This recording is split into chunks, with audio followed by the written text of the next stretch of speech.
Hoje demos uma pausa nos estudos de 2 Samuel e dos livros da Bíblia, para tratarmos sobre este assunto específico. Como eu disse no grupo da igreja essa semana, e também é algo bem perceptível, a nossa igreja tem crescido bastante. Isso é uma bênção, mas é também um desafio para todos nós. Essa semana até em um grupo de casais, a Bruna, cadê a Bruna? A Bruna do Renan estava comentando que, estava dizendo que ela teve um sonho, que estavam chegando tantas pessoas na igreja peregrinos, e que eu como pastor tinha decidido parar de correr atrás dessas pessoas, já que o meu salário não compensava correr atrás de novas pessoas. Foi o que ela sonhou. Aí até disse a ela, que estava comentando antes com a Clara, que quando uma empresa de algum produto está tendo uma demanda muito maior do que a produção, naturalmente o que acontece? Eles, doutor e pós-doutor em economia, o que acontece? Eles aumentam o preço do produto. Por isso, por exemplo, que frutas fora de época são mais caras. E isso é bom, porque acaba filtrando quem realmente quer comprar aquela fruta. Muitas pessoas, por exemplo, topam comprar um morango quando está R$2 ou R$3. Mas quando está 8, só quem quer muito morango e que tem dinheiro para isso também, para comprar.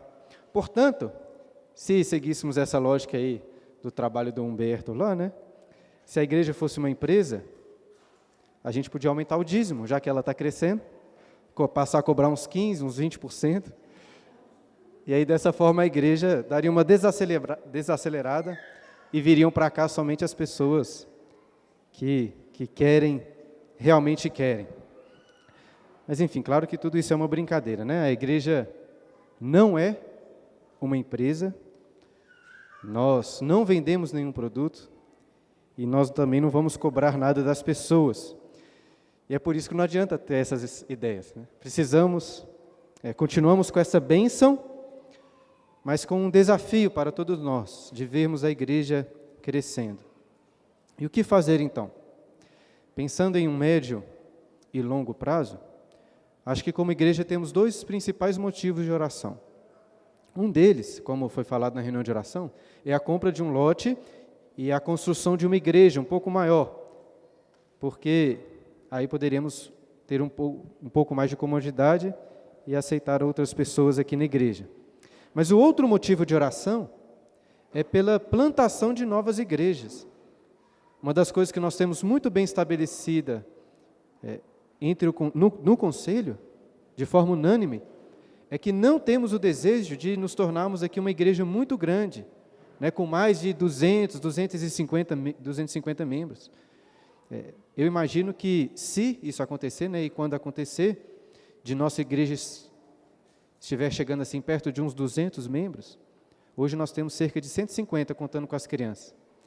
Então, quando estiver chegando nesse número aí, nós teremos que, entre aspas, expulsar um grupo de membros, de diáconos, de presbíteros, para plantarem uma nova igreja. Às vezes até eu mesmo animo de ir para a congregação e vocês depois chamam um pastor melhor para ficar aqui na Peregrinos. Mas como disse, isso é médio e longo prazo. Nós devemos orar por isso. Mas a minha preocupação, e grande preocupação, algo que eu tenho orado bastante hoje, é outra.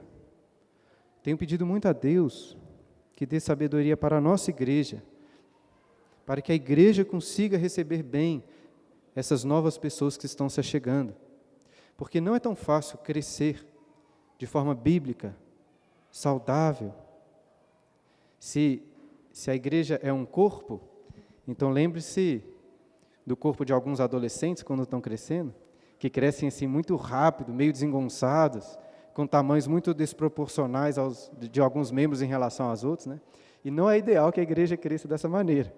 E é por isso que precisamos da graça de Deus, de sabedoria, para que a igreja cresça de forma saudável, sem perder as suas verdadeiras marcas, sem perder as suas virtudes. E foi pensando nisso que eu decidi dar essa aula hoje, para que então, baseados na palavra de Deus, possamos aprender como crescer de forma saudável e bíblica, se de fato for o propósito de Deus, que a Igreja Peregrinos continue crescendo. Esse é o objetivo. Vamos fazer uma oração? Não orei no início? Vamos orar, pedir para Deus nos abençoar?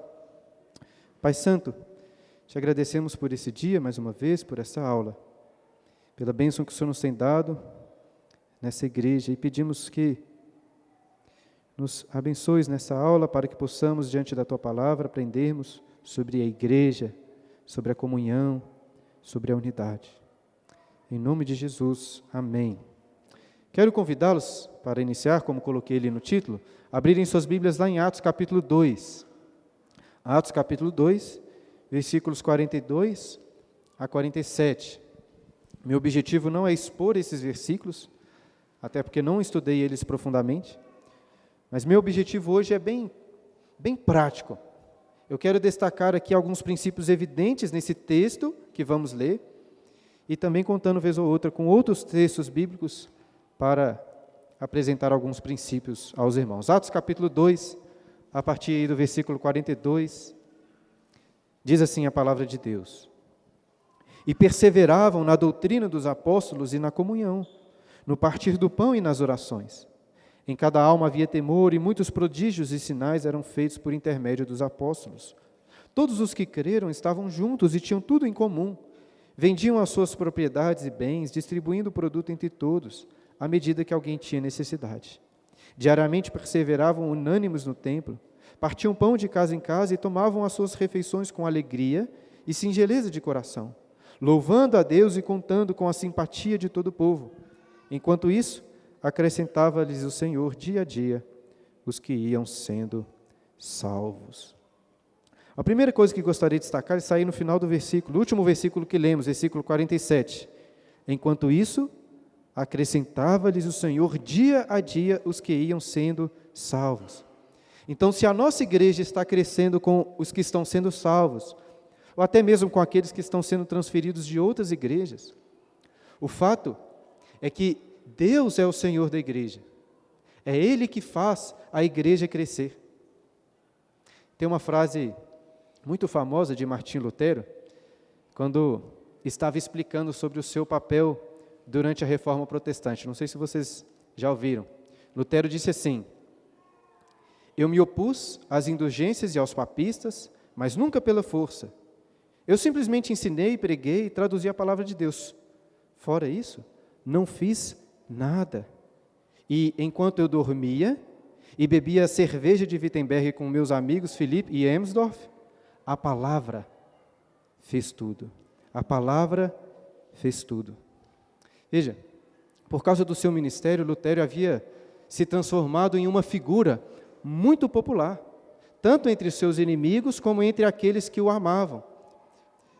Mas o fato é que o nome de Lutero estava em todos os lugares. Ele era conhecido, talvez como foi conhecido aqui, pastor Billy Graham, no mundo inteiro, só que, no caso dele, um pastor mais reformado, né? Podemos aqui fazer um anacronismo. E, de fato, Lutero foi um instrumento muito eficaz nas mãos de Deus, responsável por trazer à tona uma reforma muito importante na vida da igreja. E o que Lutero fez? Ele pregou, ele traduziu a palavra, mas fora isso, dormiu, bebeu cerveja com seus amigos, e a palavra fez tudo, é o que ele diz, a palavra fez tudo. O que eu estou querendo dizer é que o crescimento e a saúde da igreja não dependem do poder de homens, de estratégias humanas, mas depende do poder de Deus, pelo seu Espírito, através da sua palavra. Portanto, se a nossa igreja tem crescido e em alguma medida temos nos esforçado em sermos fiéis, isso é obra de Deus, não uma obra nossa. E podemos tirar algumas aplicações disso. Uma delas é que não precisamos ficar aqui inventando moda. Não precisamos pensar em maneiras elaboradas para o crescimento e a saúde da igreja. Precisamos apenas da palavra de Deus, do poder do Senhor. E outra importantíssima aplicação é que Por causa disso, nós não temos qualquer motivo para nos vangloriar. É como eu coloquei no quadro. A glória, no ponto de número 2, a glória é de Deus. Portanto, não faz qualquer sentido nos compararmos aqui com outras igrejas, no sentido de nos acharmos melhores. Porque se existem coisas boas em nosso meio, e acredito que existem muitas coisas aqui, isso é obra de Deus. A glória pertence a Ele somente. Tudo que tem de ruim nessa igreja, aí você pode colocar na nossa conta. Mas aquilo que é bom e louvável, coloque na conta de Deus, do poder do Senhor. Se somos uma igreja acolhedora, em alguma medida, glória a Deus. Se cultivamos a unidade, glória a Deus. Se somos uma igreja que zela pela pregação, pelos sacramentos, pela disciplina, glória a Deus. Se o pastor, quando não está contando historinhas ou falando de filmes, prega fielmente a palavra, glória a Deus por isso. Se os presbíteros pastoreiam a igreja, glória a Deus. Se os diáconos servem bem às mesas dos necessitados, a glória é de Deus. O poder é dele também. Agora, isso não significa que vamos simplesmente nos assentar e observar Deus agindo. Por um lado, é um fato que Deus não precisa de nós. Deus poderia usar até pedras para cumprir os seus planos. Mas Ele nos ama. E Ele nos dá o privilégio de participarmos dessa sua glória, do seu poder. E através do Espírito Santo, Deus nos capacita a servi-lo, a cumprir os seus propósitos.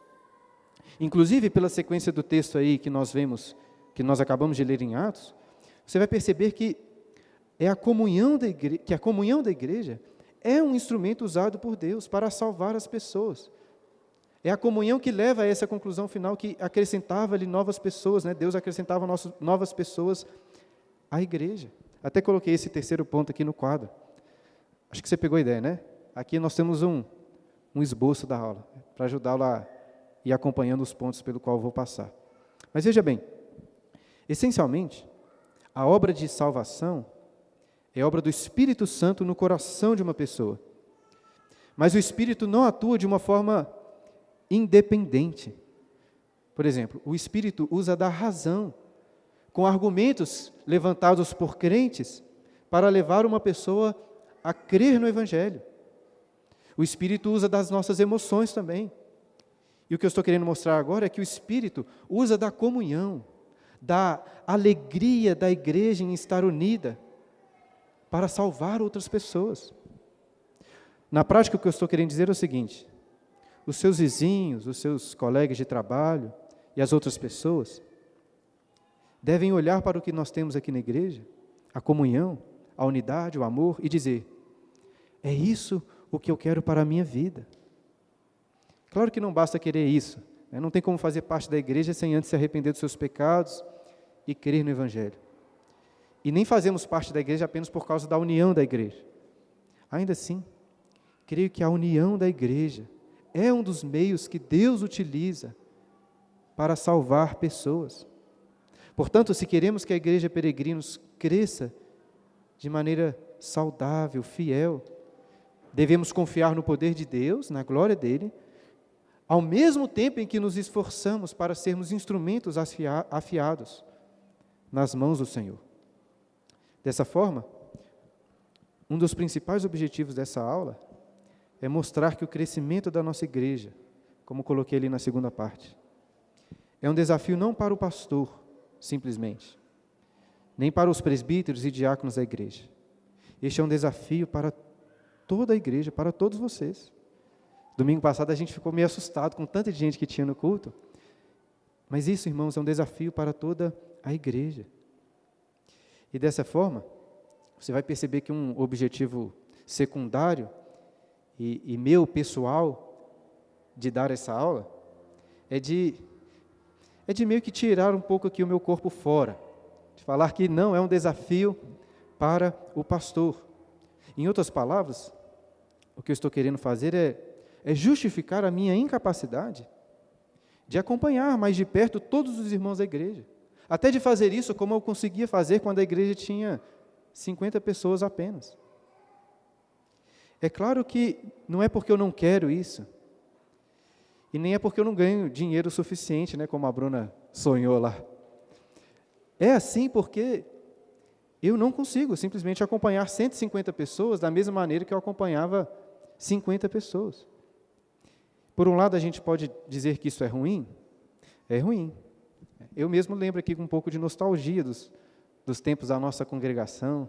O primeiro churrasco que a gente fez da igreja cabia todo mundo lá na casa do seu Joaquim. Mas, por outro lado, irmãos, preste atenção nisso aqui. O fato de eu não conseguir acompanhar todo mundo de tão perto pode ser uma bênção para a igreja. Como assim? Veja, uma das piores coisas que eu, como pastor, poderia fazer por vocês é deixar a igreja, em alguma medida, dependente do meu trabalho, dependente do meu acompanhamento. Porque por mais importante que seja o trabalho do pastor, a igreja tem que seguir firme, independente de um pastor específico. Se dependesse da minha capacidade, né, como a Vitória sugeriu outro dia, então eu tinha que colocar uma placa ali na frente, com a minha foto assim de terno, né? Igreja, Peregrinos, Ministério do Apóstolo Bruno, né? Tinha que ser assim. Aí ia depender de mim. Mas não é. Mas não é assim. Por exemplo, eu falei anteriormente que, falando sobre a congregação, né, que talvez eu até animaria de ir para plantar uma nova igreja. E apesar disso não ser o usual, né, do pastor, entre aspas, titular, sair da igreja para plantar outra, veja, temos que enxergar isso com naturalidade. Eu estou aqui fazendo apenas conjecturas, não estou dizendo que isso vai acontecer. Mas estou citando como exemplo para mostrar que a igreja não depende do trabalho de um pastor específico. Tudo bem chamar outro pastor para assumir o meu lugar, até mesmo por outros motivos. Pense se eu cometer um grave deslize, pecado, e me tornar assim incapacitado de continuar no ministério, precisar deixar o ministério pastoral. Eu espero que isso nunca aconteça, eu oro por isso. Mas esse tipo de coisa acontece na igreja. O que nós vamos fazer? A igreja tem que seguir firme. Além disso, o próprio conselho pode decidir, por algum motivo, mudar de pastor. Enfim, acho que vocês pegaram essa ideia, né? Pode até ser que eu esteja explicando isso aqui à toa, né? Talvez você esteja pensando assim, é óbvio que a gente não precisa do Bruno, né? Deve ter um tanto de pastor aí, melhor do que ele lá fora. Se vocês estiverem pensando isso, vocês estão certos. Mas depois de me delongar nesse assunto, eu quero, obviamente, pensando no meu trabalho, dizer que isso não justifica uma preguiça da minha parte, um desleixo. Eu preciso sim, como pastor, de trabalhar pela obra da igreja, estou me esforçando por isso. Mas a saúde da igreja não depende do trabalho do pastor, nem mesmo propriamente do trabalho dos pastores, porque a igreja crescendo não é, como coloco no segundo ponto ali, um desafio para a liderança, simplesmente não apenas para a liderança da igreja. Veja, os presbíteros são pastores muito importantes na vida da igreja. Nas aulas que tivemos, nos preparando para a eleição de presbíteros, fizemos questão de ressaltar que o trabalho daqueles que nós chamamos de presbítero é o mesmo trabalho do pastor. Presbíteros são pastores. A diferença é que eles não podem se dedicar integralmente, porque não recebem da igreja, como eu recebo, para sustentar a sua casa, precisam de trabalhar, esse é um trabalho secular. Até estava pensando, domingo passado, que os presbíteros mais velhos, né, tipo Humberto, César, já estão passando a hora de aposentar do trabalho secular, né, receber a boa aposentadoria, né, Éder? E se dedicar ao ministério da igreja. Fica a dica aí, viu, para os mais velhos. De toda forma, o que eu quero ressaltar é que os membros da igreja, os membros antigos, os membros novos, devem contar com o trabalho dos presbíteros. Nenhum de vocês aqui precisa do meu aconselhamento pastoral, da minha visita. Nós temos aqui 6 pastores nessa igreja. Então, se aproveitem disso, como eu sei que muitos de vocês já fazem. E todo esse tempo, né, falando sobre o trabalho dos pastores e dos presbíteros, é para realçar o ponto principal dessa aula, como eu coloquei no quadro ali. O crescimento da igreja não é um desafio apenas para o pastor e liderança, mas é um desafio para toda a igreja. E com isso não estou querendo puxar a orelha de ninguém aqui como se a igreja fosse ruim, como se a nossa igreja fosse ruim nisso. Eu percebo até com muita alegria o esforço de vários irmãos em se envolverem, em receber novas pessoas. Mas o que eu quero aqui é incentivar e ensinar para que façam ainda mais isso. Porque todos vocês são responsáveis pelo pastoreio da igreja. Como assim? Como que os membros são responsáveis pelo pastoreio da igreja? Deixa eu explicar com um exemplo do que acontece aqui na igreja. Nas conversas que nós temos com novos membros, o presbítero Éder sempre cita o texto de Hebreus capítulo 10, versículo 25. Não deixei de congregar-vos, como é costume de alguns. Mas ele não cita esse texto apenas para falar sobre a importância dos membros frequentarem a igreja. O Éder sempre dá o destaque no que o versículo continua dizendo. Deve saber da cor, né? Assim, façamos admoestações e tanto mais quanto vedes que o dia se aproxima. Façamos admoestações. Ou seja, estar na igreja, frequentar a igreja, ter comunhão na igreja, segundo o autor aos Hebreus, tem um objetivo, que é a admoestação, a exortação mútua. E aqui, na carta aos Hebreus, né, nesse texto, a Bíblia não está falando apenas para os pastores. E é por isso que o Éder, inclusive, sempre deixa muito claro para os novos membros que eles têm todo o direito, até o dever, de admoestar os próprios pastores, admoestar, chamar a atenção dos presbíteros. Agora, se o membro pode chamar a atenção do pastor e do presbítero, é claro que ele pode exortar outros irmãos e membros da igreja também. Veja, os pastores têm a obrigação de fazer o discipulado, de acompanhar aqueles que estão se achegando. Mas nada impede que outros membros da igreja ajudem nesse discipulado. Não há nada de mal em você chamar uma pessoa que está chegando na sua casa para estudar com ela a Bíblia, conversar sobre a vida na igreja, sobre a vida com Deus, sobre doutrinas. Não há nada de mal nisso, muito pelo contrário. É uma atitude boa, louvável, né? Se alguém se interessa por ajudar nisso, ficarei muito feliz em dar direcionamentos. Veja, nem todos na igreja são vocacionados por Deus para ensinar publicamente, formalmente, mas todos são chamados, em alguma medida, a ensinar uns aos outros. Né? Se você é um membro mais antigo, certamente tem muito a ensinar àqueles que estão se achegando. Isso não é papel apenas dos pastores da igreja. Qual a conclusão de tudo isso que eu estou dizendo? Mais uma vez, a igreja está crescendo? Está. Mas é papel de todos, da igreja, pastorear uns aos outros, se aconselhar e se exortar mutuamente. Teve até uma outra pessoa que veio falar comigo ontem, essa semana, que queria muito ouvir essa aula, porque eu falei lá no grupo da igreja, né? E eu disse que a aula não seria nada demais. Mas isso aqui, queridos, é muito importante. Se de toda a aula vocês absorverem apenas essa ideia, que a igreja crescendo é um desafio para todos nós, não apenas para o pastor e para a liderança. Se você absorver isso, creio que a aula terá sido muito proveitosa e muito edificante. Mas e na prática?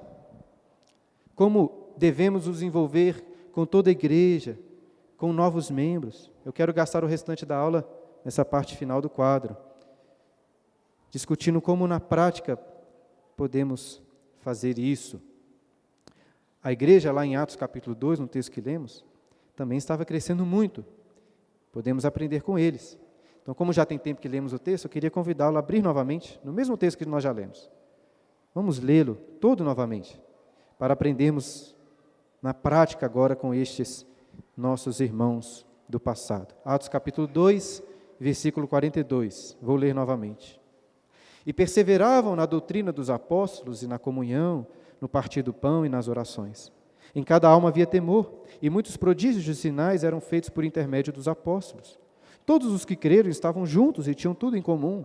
Vendiam as suas propriedades e bens, distribuindo o produto entre todos à medida que alguém tinha necessidade.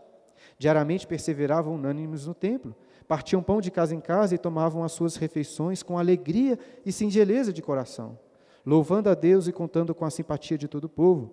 Enquanto isso, acrescentava-lhes o Senhor dia a dia os que iam sendo salvos. Se você acompanhar ali, verá que o primeiro ponto que eu queria destacar é que a igreja é mais do que o culto. Se você olhar no versículo 42, encontrará algumas coisas que acontecem durante o culto que nós prestamos a Deus. O ensino da doutrina dos apóstolos, o partir do pão, as orações. É claro que essas coisas podem acontecer fora do culto também, mas o fato é que o culto a Deus, o culto solene é importantíssimo para a vida e para a comunhão da igreja. Cantarmos juntos aqui, orarmos, ceiarmos, meditarmos juntos na palavra de Deus, são atitudes fundamentais para a saúde da igreja. No entanto, por mais importante que seja o culto solene, a igreja é mais do que isso. Outro dia estava lá na casa do Marcos Davi e da Paula, conversando exatamente sobre a importância do culto. E uma pergunta que nós levantamos foi a seguinte: por que é tão importante? Por que é tão importante reunir com nossos irmãos para cantarmos lá ali músicas já pré-selecionadas, para seguir a oração de uma pessoa, para comer um pedacinho de pão, para ouvir um pastor falando 40, 50 minutos e depois ir embora, sem falar com ninguém, sem se relacionar com as pessoas? Será que isso, simplesmente sentar aí, isso é ser igreja? Será que uma conversa aberta entre irmãos, sobre a palavra de Deus, sobre a vontade de Deus, em uma mesa de refeição, será que isso não é muito melhor do que nós fazemos aqui domingo? Será que a igreja não deveria focar mais nesse tipo de comunhão do que em uma reunião formal como é a reunião do culto? Eu acho que esse questionamento é importante porque tem sido levantado por muitos cristãos e por muitas igrejas. Não quero defender isso. E nem vou aqui hoje explorar a importância do culto público formal, pelo menos não quero fazer isso hoje, porque acredito que todos aqui, pelo menos a maioria, consegue ver nas Escrituras, de forma muito clara, a importância de nos reunirmos aqui em culto, como fazemos domingo após domingo. Mas o meu ponto é destacar que este questionamento é muito relevante, não para diminuir, não quero de forma alguma diminuir a importância do culto solene, mas eu quero ressaltar que a vida da igreja não se resume a ir ao culto. Pense aqui numa pessoa que vai todos os domingos à igreja, de manhã, de noite, participa com atenção, anota tudo, mas acabando o culto, ela vai embora. Ela não conversa com ninguém e continua toda a sua semana no seu trabalho, com a sua família, sem se relacionar com os irmãos da igreja. Será que essa pessoa realmente faz parte da igreja? Quando eu leio esse texto de Atos, fica difícil de pensar que uma pessoa assim se encaixaria. Realmente está em comunhão com a igreja de Cristo. Olha aí no versículo 44, é dito que todos os que creram estavam juntos. E olha o versículo 46, diariamente perseveravam unânimes no templo, partiam pão de casa em casa e tomavam suas refeições com alegria e singeleza de coração. Talvez a primeira coisa que vem à sua mente ao ler esse versículo é a seguinte pergunta: será que esse pessoal não trabalhava não, né? Todo dia no templo? Parece que o contexto aqui era outro, né? Certamente é inviável para muitos de nós vivermos assim, né? Nos encontrando todo dia na igreja. E deixa eu fazer um comentário aqui teológico, vamos dizer assim. Nem tudo que a igreja primitiva fazia em Atos, nesse contexto aqui, era bom, era louvável. Eles permaneceram em Jerusalém porque estava ótimo lá. Mas o propósito de Deus, desde o início, era que eles saíssem para a Judéia, Samaria e até os confins da terra. Então, como eles estavam demorando muito em fazer isso, ficando só em Jerusalém, Deus mandou perseguição para espalhar a galera e espalhar o Evangelho. Mas, de toda forma, mudando aqui o que tem que ser mudado, o fato é que nós devemos ter este mesmo anseio aqui de vivermos juntos, em comunidade, com os nossos irmãos. E como fazer isso? Vamos pensar aqui primeiro no domingo. Como fazer isso no dia do Senhor? Costumo explicar aqui na igreja que nós não temos programações oficiais durante a semana. Programações da igreja são no domingo, porque o dia do Senhor é separado para isso. Nós até temos alguns encontros semanais, mas o compromisso dos membros é com o domingo. E, por exemplo, um dos motivos de fazermos assim é porque não esperamos que um pai de família, que sai de casa cedinho e chegue em casa à noite, que ele pegue sua família e vá para a igreja, porque nos parece muito mais proveitoso que ele fique com a sua família, faça o culto doméstico com eles e aproveite o tempo ali. Agora, isso não pode ser motivo para que os membros da igreja, as famílias, fiquem completamente distantes uns dos outros. No domingo, você deve descansar em Deus através dessa convivência, da comunhão com os irmãos. Portanto, valorize os almoços aqui na igreja.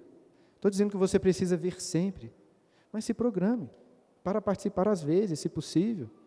Valorize aquelas conversas após o culto. Eu sei que muitos já fazem isso, né? Segundo a opinião dos diáconos, acho que os membros valorizam até demais essas conversas, né? Não vão embora nunca. Mas você pode chamar a pessoa para ir à sua casa também. O meu ponto aqui é, use do dia do Senhor para se deleitar na comunhão com os seus irmãos.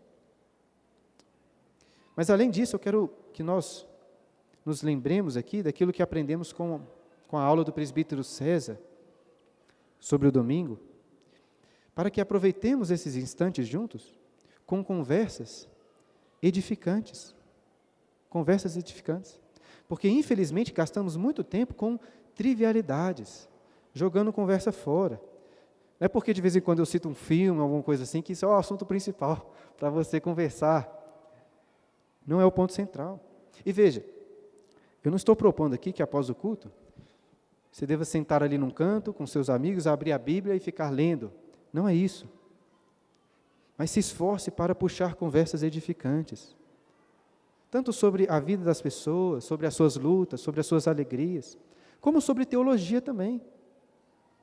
Pode aproveitar até para criticar o sermão do pastor, se você quiser, fique à vontade. Use do dia do Senhor para descansar e se deleitar em conversas edificantes com seus irmãos, se esforce por isso. Vou contar uma coisa para os jovens aqui. Preste atenção, né? Presta atenção nessa, você vai gostar, Gustavo. Quando eu era um pouco mais jovem, antes de me casar, houve um tempo que me lembro claramente em que passei a me preocupar com isso, em conversar sobre coisas mais edificantes, sobre a Bíblia. Eu não lembro exatamente como, mas lembro de ficar incomodado, às vezes, por ter tantos amigos na igreja, e conversar tão pouco sobre a vida cristã, tão pouco sobre as Escrituras. E aí, pensando nisso, sabe quem que eu descobri que tinha o mesmo interesse que eu, Gustavo? A Clara. É evidente que não era só ela que tinha interesse em conversar sobre vida cristã, sobre a Bíblia, mas é um fato, estava até comentando isso com ela hoje, é um fato que nos tornamos muito amigos, porque conversávamos sobre a Bíblia, sobre teologia, sobre igreja, sobre coisas relacionadas. Então fica a dica aí, viu? Às vezes você não sabe o que conversar com uma menina, você não sabe o que conversar com um rapaz. A Bíblia está aí, conversa sobre a Bíblia. E isso, irmãos, não diz respeito ao domingo apenas, eu estava falando domingo, mas nós temos aqui programações que não são oficiais durante a semana, mas que são, sim, muito proveitosas para aqueles que podem participar. Temos o grupo das mulheres, o clube do livro, né, o grupo dos jovens, os grupos de casais, vários outros encontros que são ótimos. A gente não faz isso toda semana, até porque sabemos da dificuldade de manter uma rotina nisso. E veja, eu não estou querendo com isso constranger ninguém aqui. Como eu sempre enfatizo, o seu compromisso como membro é o domingo. Se é muito difícil para você se reunir durante a semana, isso não é um limitador completo. Mas, se você não participa de nada, e se você tem a disponibilidade, pelo menos considere melhor essa opção. E não precisa de ser um desses grupos da igreja, porque você pode por si mesmo se encontrar e se relacionar com outros irmãos. O nosso objetivo aqui na igreja, da liderança, do conselho, não é ficar organizando 1 milhão de atividades sociais e passeios, porque se fizermos isso, a gente vai deixar de lado as nossas prioridades. Mas é muito bom que você e a sua família se importem em se envolver com os irmãos. Por exemplo, você faz o culto familiar lá com a sua família na sua casa, espero que assim o faça. Por que não separar um dia na semana, ou um a cada 15 dias, ou uma vez no mês, para chamar outra família daquela igreja, uma família diferente, para comer com você, para fazer o culto doméstico com você? E pode ser outras coisas também. As mães, são muitas aqui, né, podem se encontrar, como eu sei que algumas fazem. Eu fiquei muito feliz, um dia que a Clara comentou comigo, que teve uma mãe que perguntou lá no grupo das mulheres, se alguém topava encontrar algum dia para os filhos brincarem juntos. Isso é ótimo. Façam isso, porque eu acho que isso faz parte da vida da igreja. Não precisa de encontrar por um estudo bíblico apenas, uma coisa assim, para ter esse tipo de comunhão. Tem um pessoal, por exemplo, aqui na igreja, que quer começar um clube de literatura, né, para ler romances, para ler coisas assim. Isso é excelente. A Rosana, outro dia, estava comentando que chamou uma galera para um bar de jogos de tabuleiro, né? Não sei se foram ainda, mas isso é muito bom. O Marcos até estava comentando essa semana da gente iniciar uma confraria, né, com alguns homens. Não vou falar do que é confraria não, para não escandalizar o pessoal, né? Mas estou dando esses exemplos, irmãos, porque eu acredito que isso faz parte da vida da igreja. É claro, pense comigo aqui, é claro que pessoas que não conhecem a Cristo, que não são cristãs, saem juntos também, fazem churrasco, jogam jogos de tabuleiro. Não tem nada de propriamente cristão nisso. Mas, por outro lado, eu creio que isso tem, sim, tudo a ver com o cristianismo, porque todas as bênçãos, todas as alegrias dessa vida pertencem ao Senhor Jesus, são dele, e nós glorificamos o nome dele com essas coisas também.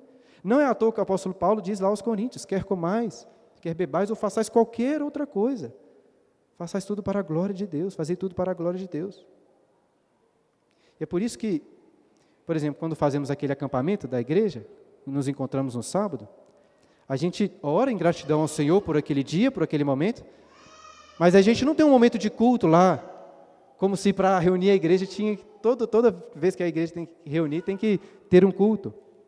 Por que a gente faz isso? Porque a curtição, entre aspas, né, que eu disse aqui semana passada, vocês ficaram me zoando, a curtição ali do acampamento, jogar bola, conversar, comer um churrasco, isso também glorifica o nome de Deus.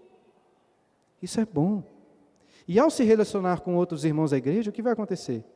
Ainda que seja através desses eventos, entre aspas, não religiosos, você vai criar laços de amizade, laços de amor com seus irmãos.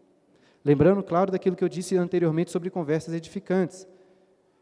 Nós não precisamos abrir a Bíblia lá no acampamento, por exemplo, para conversarmos sobre a Bíblia.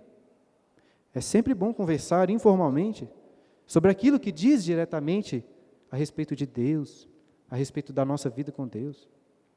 E além disso, muito importante, os laços de amizade que criarmos através destes eventos assim, podem ser um instrumento para atravessar as barreiras dos relacionamentos e entrarmos na vida íntima de cada pessoa. É evidente que você não vai se abrir com qualquer pessoa, mas precisamos ter boas amizades, que tenham acesso aos nossos anseios, os anseios do nosso coração, que tenham acesso às nossas dificuldades, no casamento, na vida, no trabalho. Como precisamos de amigos, irmãos? Precisamos, verdadeiros amigos. Agora, como coloquei ali no ponto de número 8, isso exige esforço, sacrifício da nossa parte. Para muitas pessoas, pode parecer assim ser mais natural, ser expansivo, ter um relacionamento mais amplo, ser amigo das pessoas, ter facilidade com amizades. E talvez algum de vocês até achem que isso é fácil para mim, mas nem é tão fácil assim.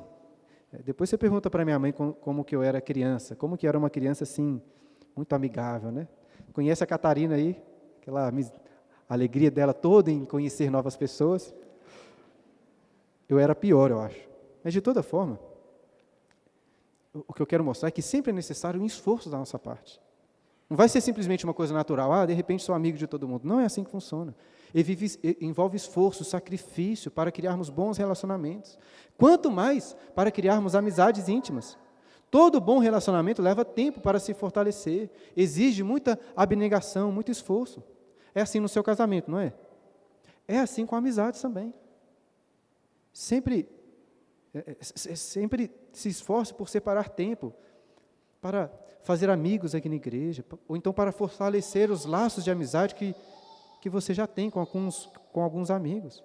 A sua família é muito importante, mas a gente não pode ficar muito limitado a isso. Se esforce por fazer amigos na igreja. Chame pessoas na sua casa. Seja gente boa com elas. Se interesse pela vida delas, né, ao invés de ficar falando só sobre a sua própria vida. Se preocupe.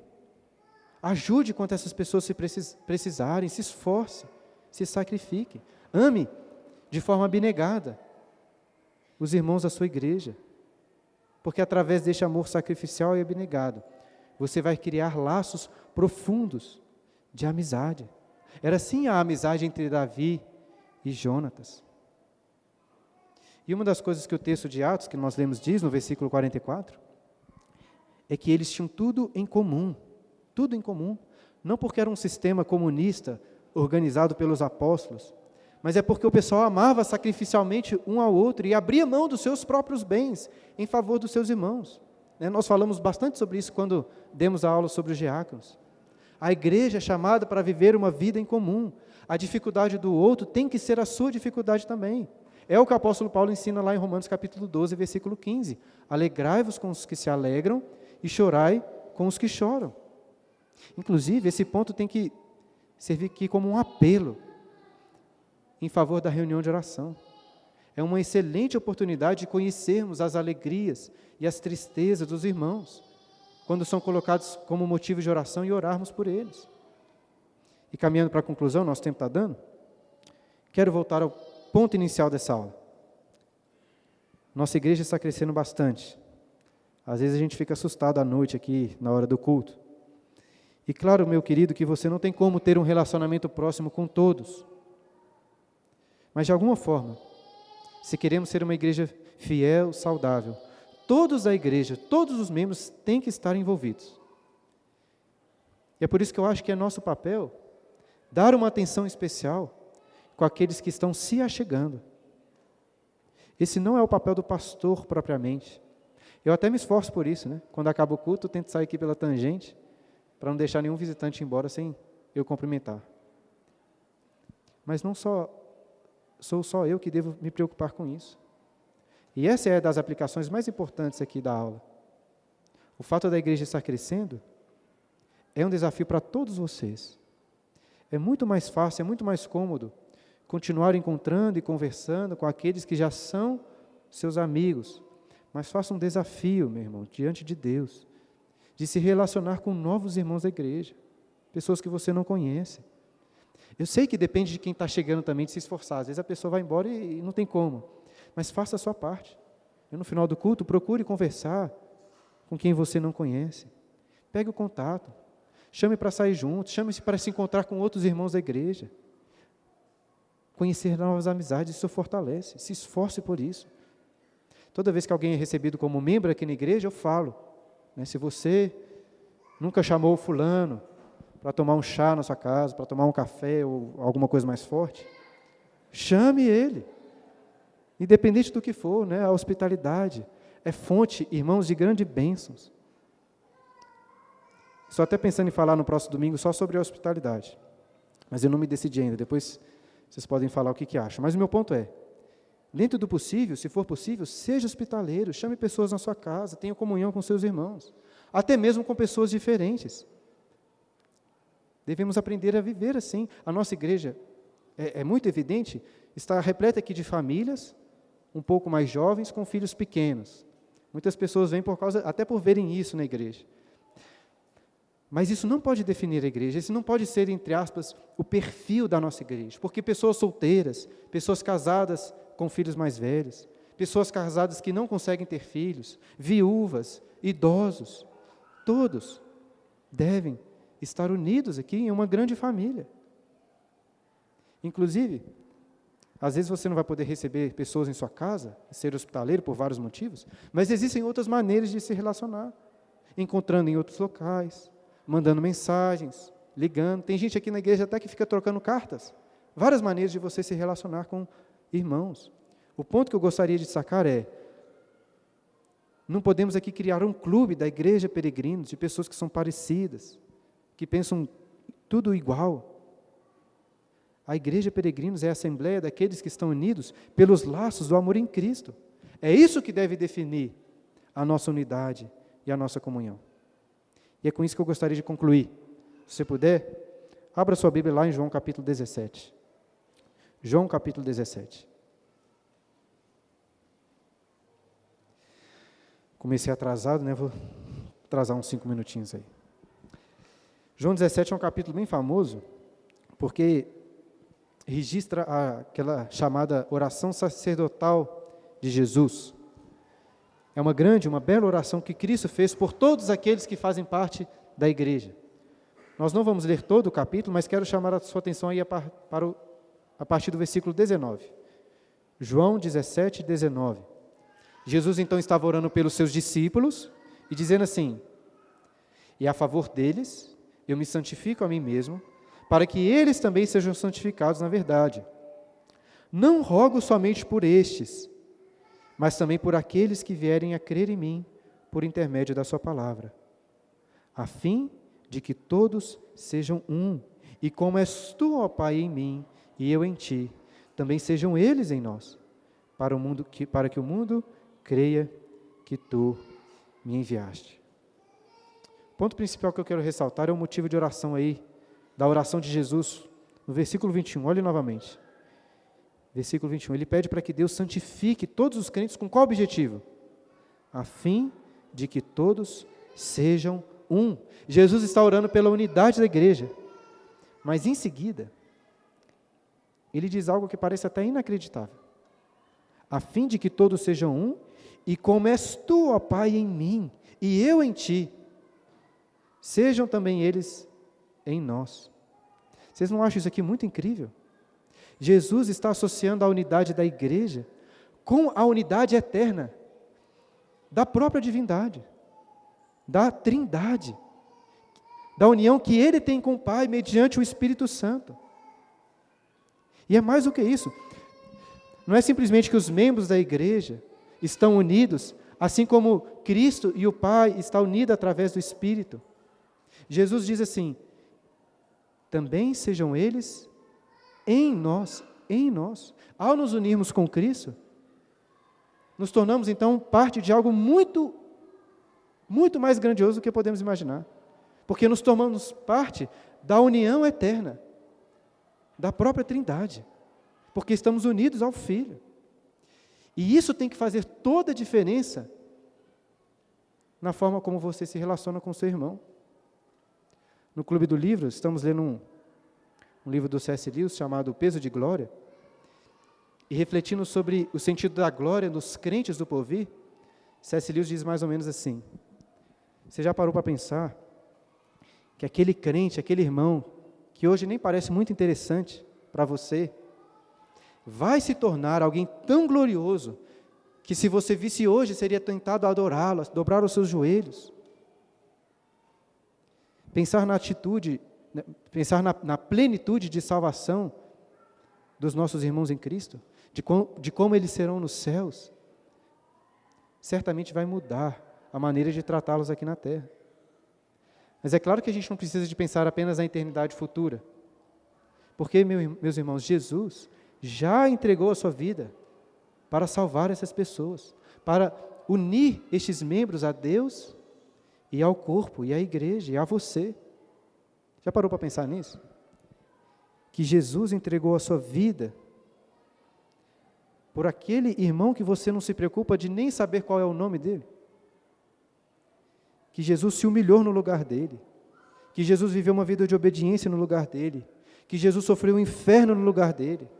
E que Jesus o trouxe para dentro da unidade perfeita, da divindade de quem Deus é. Então, se Jesus ama a tal ponto o seu irmão em Cristo, eu espero sinceramente que isso lhe constranja, mas não só constranja, isso lhe anime a tratar com mais atenção, com mais amor, os irmãos da nossa igreja. Esse é o grande desafio aí que tenho para vocês, meus irmãos, que Deus nos abençoe. Vamos passar para alguns momentos de perguntas aqui. Comecei 5 minutos atrasado. Atrasei 5 minutos para o momento de perguntas. E se as crianças deixarem, a gente passa mais 5 minutos depois também. Alguém tem alguma pergunta? O Elbert aqui? Perguntas? A gente sempre separa um tempinho aqui para a pergunta. Pode falar. Fala aí. Um monte de pergunta? Uma só, tá bom? Não, uma só. É um tema muito legal e eu tenho aprendido bastante hoje sobre isso. Mas uma das coisas que é mais curioso que você disse, e talvez mais difícil, seria como ademoestar mutuamente alguém. Como fazer isso daí de maneira que a pessoa não se sinta ofendida, que você não cause uma raiz de amargura, que você não cause uma divisão na igreja. Como fazer isso daí? Uma excelente pergunta, né? Estamos partindo do pressuposto que isso é um fato, né?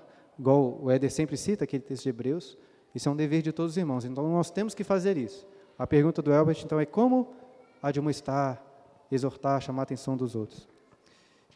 Nós temos que aprender com exemplo, é isso, né? Como fazer? Para não causar problemas na igreja, né?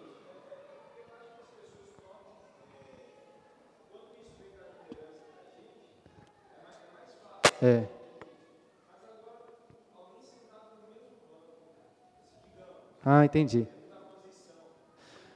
Tipo assim, o cara, nem aqui, pastor da igreja, está chamando minha atenção, né? O cara acabou de chegar na igreja que está me chamando a atenção. Até disse aqui, né, que nós falamos do conselho que os membros podem chamar a atenção dos pastores. Até usei isso para falar assim, se eles podem admoestar os pastores, obviamente eles podem admoestar outros membros também. Mas como fazer isso, Elbert? Tentando ser bem sucinto aqui, eu creio que isso acontece através de relacionamentos. Pode acontecer, e em alguns casos vai acontecer, de um irmão chegar para você do nada, assim, puxar a sua orelha, chamar a sua atenção para alguma coisa, e se fizer, obviamente tem que fazer com amor, com humildade, né, não apontando um dedo, sem se esquecer dos seus próprios erros, né, fazer como o Senhor Jesus ensina, quando vamos julgar a atitude de outras pessoas, de tirar primeiro a trave do nosso olho, para depois pensar no cisco do irmão. Devemos fazer isso, mas eu acredito que isso acontece através de relacionamentos. Porque se você se relacionar com as pessoas, chamar na sua casa, conviver juntos, você vai criar essa liberdade para entrar na intimidade dela e falar. Porque às vezes, eu concordo que assim, você vê uma pessoa que você nunca conversou com ela fazendo uma coisa errada.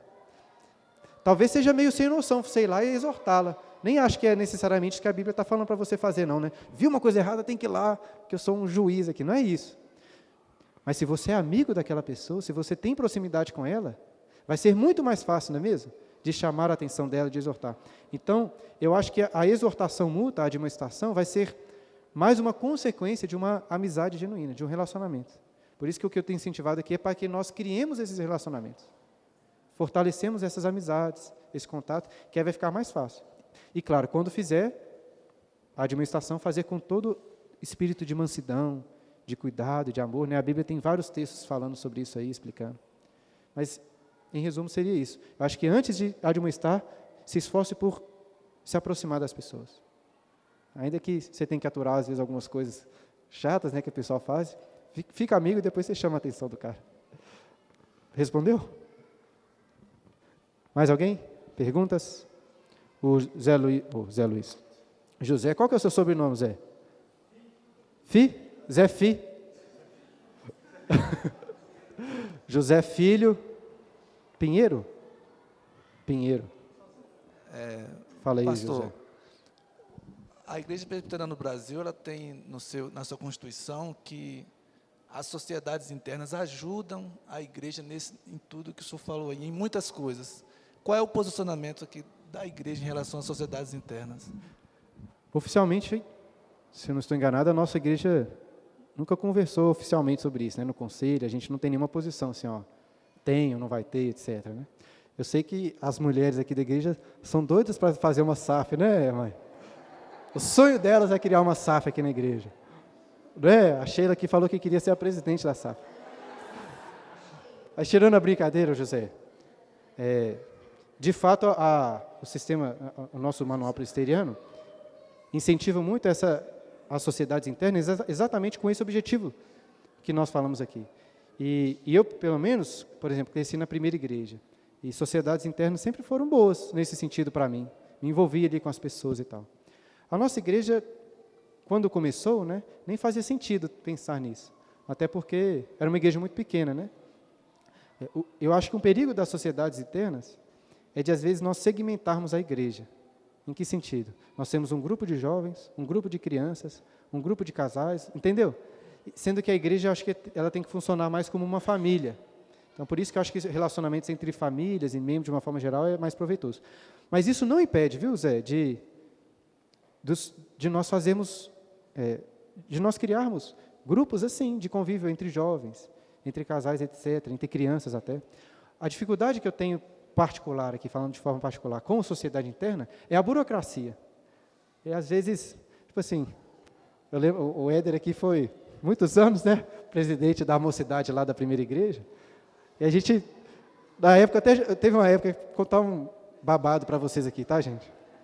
Teve uma época que o Éder era presidente da mocidade e eu era vice-presidente.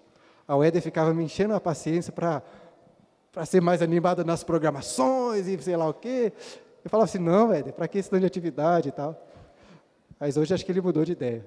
Porque, às vezes, por ter uma organização com umas regras assim, a gente fica numa forçação de barra, sabe? Você faz uma programação porque tem que fazer a programação e vai 2 pessoas. Ninguém está a fim de ir na reunião plenária da mocidade. Quem que vai domingo sair de casa para ir numa reunião plenária da mocidade? A gente tem que fazer aqui na igreja, já é meio chato, né? Da mocidade, da OCP. Então, isso aqui é uma dificuldade minha, pessoal, no sentido prático. A ideia é muito boa. O que às vezes desanima é a burocracia, de ter que ter um presidente, uma diretoria e tal. As próprias mulheres, né, fazem aqui vários encontros de mulheres, não precisa de SAF para isso. Então, não estou querendo desfazer o nosso manual, não. Mas, é isso. Não vou falar mais não, para não... deixa para lá. Mas você entendeu? Então, mas oficialmente a gente não tem nenhuma posição, não, tá? Estou falando pelos cotovelos aqui, só da minha cabeça. Ô, Éder, vai falar? Se defende aí, né? Uma palavra em defesa aqui. Mas sobre esse assunto, o que eu tenho a dizer é que o pastor tinha razão, viu? Hoje eu reconheço. Mas o ponto que eu queria colocar é só pegando carona na pergunta do Elbit, realmente é uma dificuldade a questão da exortação mútua, de quem exorta, mas principalmente de quem recebe a exortação. Eu acho que esse que é um ponto que todos nós devemos trabalhar, de sermos exortáveis. E é uma coisa difícil ser chamado a atenção, né? A gente é chamado a atenção, o primeiro sentimento que a gente tem é de se sentir ofendido. Mas eu me lembro sempre, o pastor pregou aqui o sermão da montanha, o sermão do monte, que a primeira coisa que Jesus fala sobre a característica do crente é que ele tem que ser humilde de espírito. Ele tem que reconhecer que ele não vale nada, que ele é digno do inferno. Ou seja, que a palavra de Deus nos fala que os nossos melhores atos são como trapos de imundícia. Então, eu creio que isso tem que ser uma coisa que nós devemos buscar diariamente, porque ao entender que a gente é ruim, que os nossos atos são ruins, a gente se torna muito mais fácil de ser exortável, de não se sentir ofendido quando alguém se aproxima de nós. Então, devemos trabalhar tanto essa intimidade para poder exortar, mas também de saber receber exortação, porque quem sou eu para achar que não posso ser exortado? É isso aí, né? Se você quiser me exortar, tem que seguir essa palavra do Éder aí, né? Não é só porque eu sou pastor, ou porque ele é presbítero, ou porque você seja quem você é quem você é. Devemos ser humildes nessa. Muito boa colocação, Éder. Acho que é isso, né? Tem Mateus? Só porque é o Mateus, meu querido diácono. Fala aí. Acho que esse tema veio bem a calhar, né, com nós que somos diáconos. Assim, às vezes, o ofício da diaconia está muito relacionado à assistência mesmo, à prestação dos necessitados, né, assistência aos necessitados. Mas eu acho que nós também podemos nos esforçar cada vez mais nesse sentido de hospitalidade, né? Então, até reforçar assim, perante a igreja que uma das atribuições nossas, é de toda a igreja, mas principalmente dos diáconos, é proativamente nos oferecermos para ir na casa de alguém e também proativamente convidar pessoas para ir à nossa casa, ainda que nós não tenhamos relacionamento íntimo com todos os membros, né? Nós iremos nos esforçar para que tenhamos, Mas, para além disso, nós também podemos ser ponte entre um irmão e outro. Às vezes, numa visita, alguém precisa de uma ajuda, uma assessoria de contabilidade. Nós podemos falar assim, olha, tem um irmão lá na igreja que você não conhece, o Marcos, ele é um contador. Eu preciso trocar o móvel da minha casa aqui, eu não consigo fazer um orçamento. Nós temos o Elbert, especialista, tem pós-graduação em orçamento aqui, sabe tudo de orçamento, né? Doutorado em orçamento. Então, assim, que os irmãos não se sintam constrangidos quando forem abordados, principalmente pegando, não apenas, nós não visitamos quem tem problemas, entre aspas, quem precisa de ajuda. Nós queremos estar próximo de toda a igreja, né? E nós iremos nos esforçar, fica até aí mais um ponto de atenção para todos nós, porque nós também temos que nos visitarmos, né? Os diáconos também recebem visitas, né? O diácono não sabe qual é o diácono que vai visitá-lo. A gente distribui a igreja e, eventualmente, ele fala assim, olha, vou na sua casa no final de semana, se prepare para me receber, porque somos todos um corpo, né? E vejam também os diáconos como esse ponto, né, de hospitalidade. Não apenas, nós não iremos oferecer visita a quem nós achamos que precisa, mas o nosso intuito é ajudar que nós todos, né, nos conheçamos bem, para que todos nós sintamos à vontade uns com os outros, né? Muito bem, senhor presidente. Muito bom. Graças a Deus. Eu falei de tirar meu corpo fora ali, falando que não é trabalho do pastor, nem da liderança da igreja. Não é desafio no sentido que é só nosso. Mas, por exemplo, ao falar dos presbíteros, a Bíblia ensina claramente que o presbítero, o pastor, tem que ser hospitaleiro. Então, se eu estou falando aqui sobre hospitalidade, os presbíteros têm o dever de serem um exemplo disso. Nós temos que ser os primeiros a fazer, mas no sentido de ensinar a igreja a fazer o mesmo, de sermos um padrão para os fiéis, né? No mesmo caso, a diaconia também se relacionando, ser um padrão e ajudar, né? Igual o Mateus falou aí, o pessoal a se relacionar, a se encontrar. Deus Santo, nós te louvamos, ó Pai amado, por Tua palavra, que é santa, que nos ensina, que nos exorta.